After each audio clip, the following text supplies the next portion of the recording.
Welcome to the Drift. Here we are with the, we call him around here, the man, the myth, the legend, Clint Allen from Towboat US, who's down there at his winter headquarters in Florida. Clint, welcome back to the Drift, man. It's always great to have you here. How are you, John? Thanks for inviting me. All right, so we're going to get right to it. There are some videos that are banging around social media right now and making waves, so to speak. And one is a couple of guys, Clint, you had a chance to preview this, a couple of guys who were on a bass boat. And, well, let's go to the clip. All right, here they are, Clint. They're rolling along at, I don't know, what's it say there, 61 miles per hour? So what do you think about this? What did they do right? What did they do wrong? And what do you think happened? Well, so the good part is that fortunately they both had life jackets on. The bigger, or I don't know, perhaps the driver does not, but at least the passenger does. Right. But they did not have the most important thing, I would think, would be the harness, the safety harness to shut the engine down. Because later on in the clip, I think the boat starts doing what they call the circle of death. And eventually that boat will circle and come back and get you. Yeah. And that's, I mean, what do you think of that? How do you, the boat does start to circle, and it looks like maybe there was a friend on another boat, and they were able to get that guy into the other boat, and then he jumped into his boat. What do you think of that? I mean, is that a smart thing to do? Well, I mean, inevitably that circle of death was going to probably either hurt, injure, or kill somebody. So I think that Good Samaritan, perhaps a buddy, whoever he was, he did a hell of a daring effort. It looked like he got on the boat pretty easily, and he probably saved their lives, or at least from severe injury. But, I mean, you or I would have done the same thing, I think. Well, Clint, I don't know if I, so, all right, let's take that. So you see a friend you see a friend in a boat, and they fall out, and the boat goes into what you call the circle of death right here, right? Is it smart to try to approach and get back into that boat, or do you wait for it to run out of gas? Or what would you do as a towboat captain if you came upon that and you saw a boat doing this circle of death? I mean, how do they advise the pros on what to do there? So we have a couple different techniques, and I've done it one time. We have a net in one of our boats that we can deploy. It's just an old net that fishing net, and it's probably, I don't know, 10 feet long, 5 feet wide. And you basically throw it into the path and hope that it'll follow the propeller and shut the engine down. But depending on the situation, the towboat fella from Falmouth, he actually got on a vessel doing the circle of death. It's a two-man operation, obviously. You get one guy drives you close, and you just make the leap of faith. And if it's in calm waters, it can be done. Later on in the clip, you see the fella. He got on there pretty easily. Yeah, he did. And then he kind of fell in exhaustion. I think he was thanking his lucky stars there. Now there were a couple of things I noticed. As you said, he wasn't tethered in. What do you guess they hit? I mean, they were going, first of all, if you're going over 60 miles an hour in a bass boat, I would think you've got your GPS and you've got a good feel for what's around you. I mean, how would they not know what was around them in that case? Well, it looks as though there's a PVC stake in the ground, sort of probably a marker for perhaps a shoal. You see them a lot down south here. And I think it surprised him. And he wasn't following his GPS, and he saw the stake, and he cut over hard.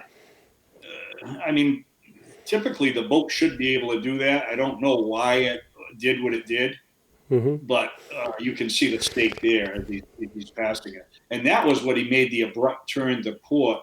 So, but you can see he makes this. All of a sudden, you see him look up, and there, so he realizes that the stake is there. God. So again, not paying attention to what you're doing, a high rate of speed, it's a formula for disaster. Those boats, and hey, listen, man, the manufacturer thinks it's a safe combination.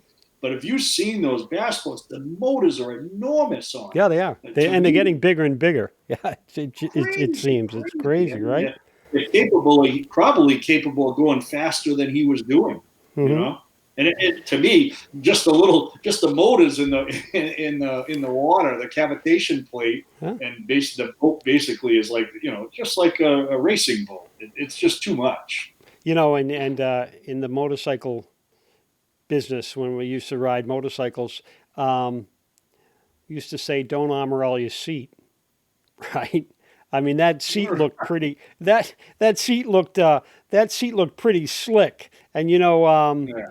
it doesn't take much, right? For you take a little side. This guy on the right comes flying off the seat and just takes the other guy out. I don't know what happened to the guy on Right. the right, but he looks like he's got an inflatable PFD. But geez, he takes that other guy right out. Yeah.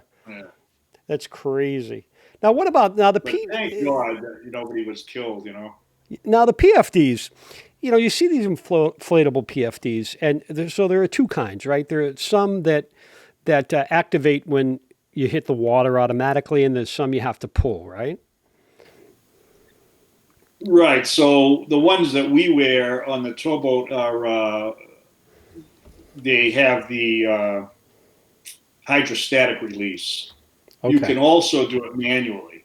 So I think those are the better combinations because if you get knocked out, and that fella could have, I don't believe either one of them did, but that was a pretty abrupt getting thrown out of that boat. So Right.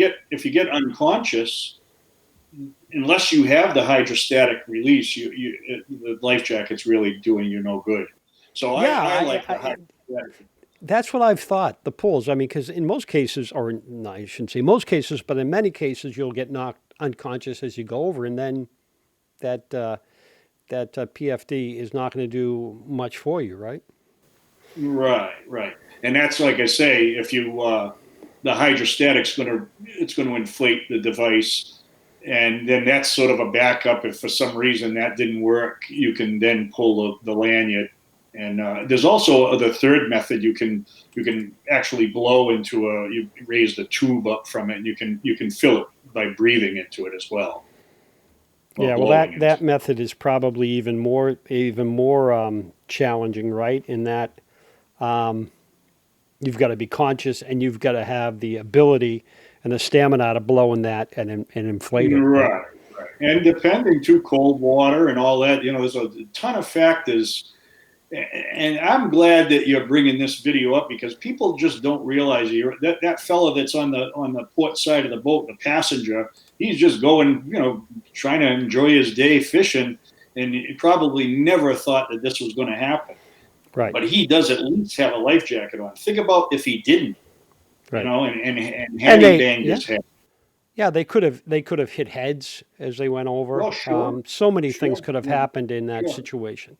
So, all right, yeah. so down where you are right now, there's an inlet called Haulover Inlet, and it gets crazy rough. Just conditions are such that it gets crazy rough. Now, people tend to use this inlet and that tend to approach that in different ways. Some people are crazy enough to sort of take it on full speed. Some people feel the way to go is slower. Some people come through there with paddle boards, believe it or not. And there's a guy who videotapes these boats coming through, and it's become quite the social media sensation. So, Clint, this is Haulover. Okay, so what would your approach be on a place that has got this kind of chop? Do you take it slow? Do you take it fast? Do you roll with it? You talk to 20 guys and you get 20 different opinions. But what would your take be on this? Well, so I've never really been there, so I can't speak firsthand. But up our way, we have in Massachusetts, Buzzards Bay, Yeah, we have Woods Hole, right? Westport River. Right. The Westport Oh, there you River is go. the worst inlet in our local area of response. Right. So wind against current, you get those same kind of effects that the haulover has there. Now, what do you mean? What do you mean? Explain for those who don't know what wind. Explain what wind against current means. Okay, so the current is, it could be either way. So let's just assume that the current is flowing out of the passage and it's at 3 knots. And the wind is blowing directly into the inlet at 15, 20, 25 knots. The stronger the wind, the bigger the effect. So that's what they're opposing. The wind is going north, and let's say the current is going due south. So you have once that meets, it makes those big heaves come up. And so that would exactly be right. So that's probably exactly what's happening there when you get that situation when it's wind against current. If you went there at the change of tide, it would be, depending on the wind again and the wind direction, but it would probably be a joyride to go through. So how do you take that on? How would you take that on with your boat? What did you? I mean, the boat that you're typically on is what, like a 25-footer twin. Cat hull, right? I mean, how would you approach that? So you're basically just going to go slightly at an angle, not directly into it, just at a slight angle, but slow. It's timing with that. You don't want to be. You saw that one that was the very beginning of the video. That guy's flying, pounding, beating the heck out of his boat. There's no need of that. The people on board are not comfortable. It's crazy to be. Watch the pounding they're doing. You see the fella holding on. There goes his hat. Right. Come on, man. It's funny you should say that, because some people say, there are people who say, no, dude, you got to take it on. You got to just go full, man. You got to get over it. You got to get on top of it, all of that kind of stuff. You would disagree? Yeah, no, definitely. There's no need to beat your vessel up like that. These guys with these go fast boats and or the big rage now is the fishing boats, offshore fishing boats, with 2, 3, 4, 5, sometimes 5 motors. Yeah, you see those coming through. Those midnight expresses that are just. And these people down here have, they have all the money, so they have all the toys, But so the upcoming clip is this guy's got looks like his family on board, no life jackets, no. Yeah, so these guys are just loving launching it. I mean, it looks like, and what's that doing to the boat? It's loosening everything up. It's pounding the crap out of it. It's definitely not good for the boat. There's no question about that. Yeah, and what is it? Again, if I was coming through that inlet, I would have a PFD on. There's just no doubt. I just would. Why not? All right, so here we go. Watch this girl. Boom. She's overboard. He's got other kids in the bow, right? It looks like a bikini top flying over there. I don't know how that ended up, but there she goes. Now, what do you do if that happens? If you're stupid enough to put yourself in that situation, what do you do next? Well, again, they were extremely lucky that these jet skiers were in the immediate area, because I'm not sure that fellow would have been able to pick her up safely. No. The jet ski did a phenomenal job. I don't know if he's just a passerby, good Samaritan, or his name's Yaki Hazoum, and he's done this for quite a few people. I think he hangs in there expecting this to happen. Right. And he probably hangs out there and realizes it. So he did one hell of a job. I'll tell you what, he knows exactly what he's doing. But you can see that these same waves that threw that girl out of the boat, look at the effect that it's doing to that jet ski. Very minimal. Very minimal. So there's no need to be going full throttle or 3/4 throttle. You can see that he's in no danger. There are big waves, but the jet ski's sort of just bobbing right around with it, So your take is slower is better. It's amazing, too, that this gal just seems to be having fun with this, a little thumbs up, and hey, look at me. Does she realize how close she came? You know, Yeah. it's it's Oh so yeah, yeah. so let's talk about that sort of man overboard situation. So like in that situation, it was rough. It was. I mean, if he turned that boat around, he could have killed her with the props. Because he's got no control Yeah. of the boat. In a Right. typical situation, in a typical man overboard situation, what would you suggest? So it's real dangerous. I mean, uh, that's a real tough situation there because if he turned back in, now it's a following sea. So basically, if he took the boat out of gear ahead of her, Hmm. the surf is just going to push him right in uncontrollably. That's a real tough rescue. I think that his best bet would have been go around her and circle around her and then head back into the sea, sort Yeah. of like the jet ski did. Right. When you bow into it, you at least have a little bit of control. The more dangerous is when you're being pushed in by the following sea. So, as I said earlier, and I'm not knocking the fellow, I don't know him, but I don't think that he would have had the ability to safely rescue that girl. So thank God that jet skier was in the area. So how about if I'm underway on a typical day? I certainly if I was going over Haulover, I would be prepared with PFDs and everything else. Some people don't. If I was just rolling on a typical day, hit some chop, hit some rough seas, and somebody falls overboard, what should I do? What's the approach? What do I do first? This is a powerboat. I realize on a sailboat, it's a whole different animal, right? Because now you can't get back as quickly.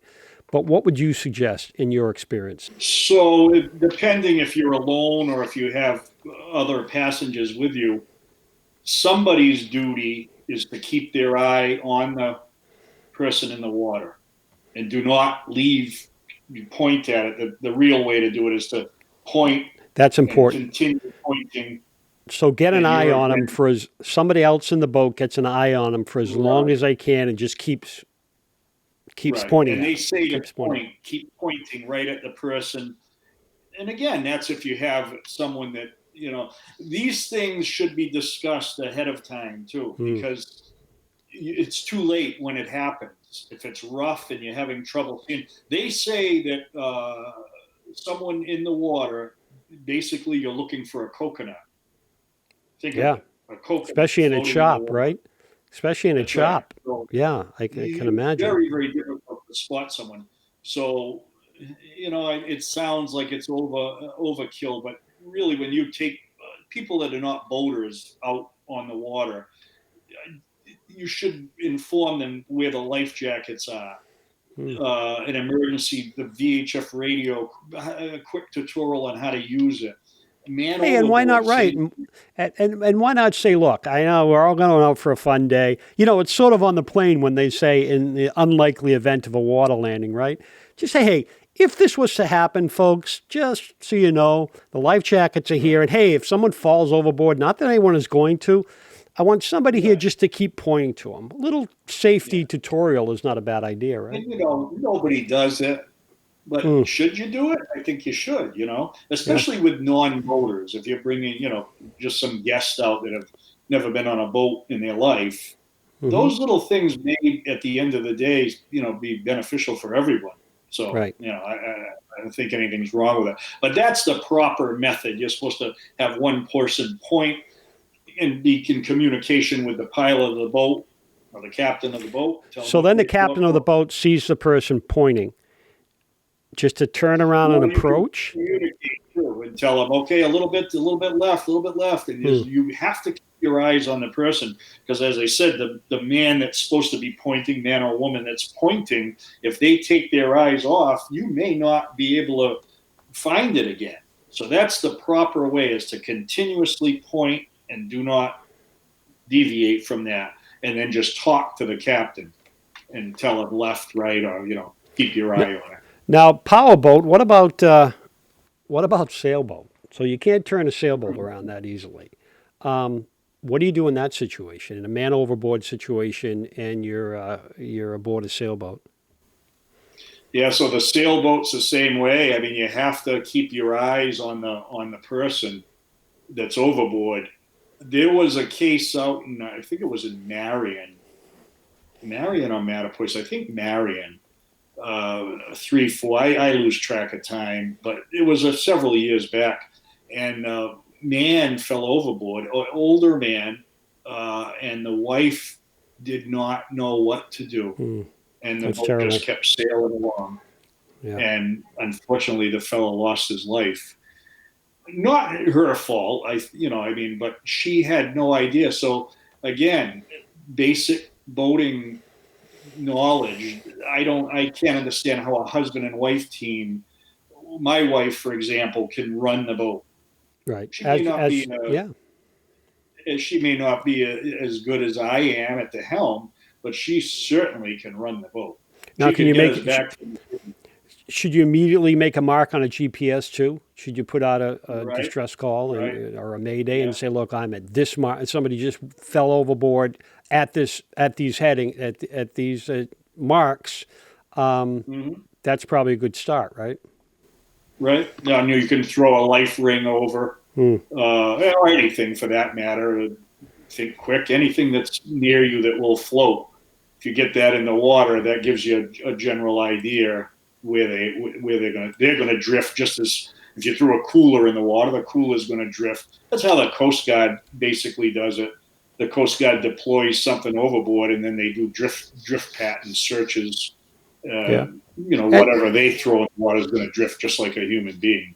And you look at these people coming up through Haulover, and it's so easy for somebody to a lot of folks wouldn't think about getting into the car without using a seatbelt, but they'll go on a boat in this kind of chop with no. It's sort of I think it's just sort of a macho thing, right? In a lot of cases, a guy doesn't want to put the. I think so. On, I mean, I never, when we're responding or we're going out to tow someone when it's rough, you guys always have them on.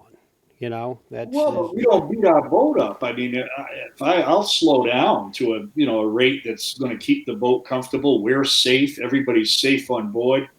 Right. Unless it's an emergency, well, then of course I will beat my boat up a little bit to help someone out, a mayday type situation. But a normal response to go get someone at Quickshole in a southwest wind, we just do what the boat is comfortably get there. So you're here to dispel the myth that when there's a chop, you don't need to get on top of them. You don't need to really whack it. Go hard. Get going. Yeah. I think there's a little bit of macho mixed in on that. Like I said, the more motors you see, the more macho. It almost seems, Hey, listen, some of those boats are quite capable of cutting through that. You get some of these high tech. You see a lot of the midnight expresses down there with the 5 outboards, 6 outboards going through. It's crazy, right? And those boats are more capable of going through that at 30 knots, but it's still beating the boat up, and it's not comfortable for the passengers. So, to me, I wouldn't do it. Maybe when I was 20, I probably would be right there, full throttle. All right, Clint Allen, Captain Clint Allen from Towboat US. Clint, as always, thanks for the advice. You make sure you stay warm down there, all right? I'm going to try my best.